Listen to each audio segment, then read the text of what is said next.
औज़ुबिल्लाहिमिनश्शैतानिर्रजीम बिस्मिल्लाहिर्रहमानिर्रहीम। अस्सलाम वालेकुम डियर स्टूडेंट, उम्मीद करता हूँ कि आप सब ठीक होंगे।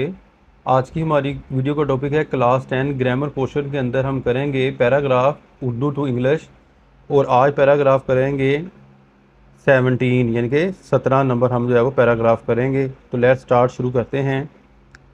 शेर एक ताकतवर जानवर है। Lion is a powerful beast कहते हैं जंगली जानवर। ये देखने में बहुत ख़तरनाक नज़र आता है। इट इज़ वेरी डेंजरस, इसका मतलब होता है ख़तरनाक। टू लुक एट, देखने के।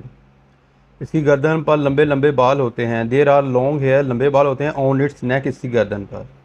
ये अफ्रीका और एशिया के जंगलों में पाया जाता है। It is found in the forests, वो जंगलों में पाया जाता है ऑफ अफ्रीका एंड एशिया। ये गारों में रहता है। इट लीव, रहता है इन केव, गारों में। इसे जंगल का बादशाह कहते हैं। It is called the king of forest, इसे जंगल का बादशाह कहते हैं। ये इंसान का बड़ा दुश्मन है। It is the worst enemy, बदतरीन दुश्मन इसको बोलते हैं। और मैन, इंसान का। बट, लेकिन शिकारी इसके बच्चों को चुरा लेते हैं। बट द हंटर, शिकारी। स्टिल अवे, चुरा लेते हैं। इट्स कब्स, इसके बच्चे। वो इनको सदाते हैं। दे ट्रेन दैम, और सर्कस में इनसे काम लेते हैं। And use them in circus, और सर्कस में इनसे काम लेते हैं। ये तो था बेटा आज का जो है वो पैराग्राफ नंबर 17। उम्मीद करता हूँ कि आपको समझ आ गई होगी। अपनी दुआ में याद रखिएगा। फ़ी अमानिल्लाह। अस्सलाम वालेकुम।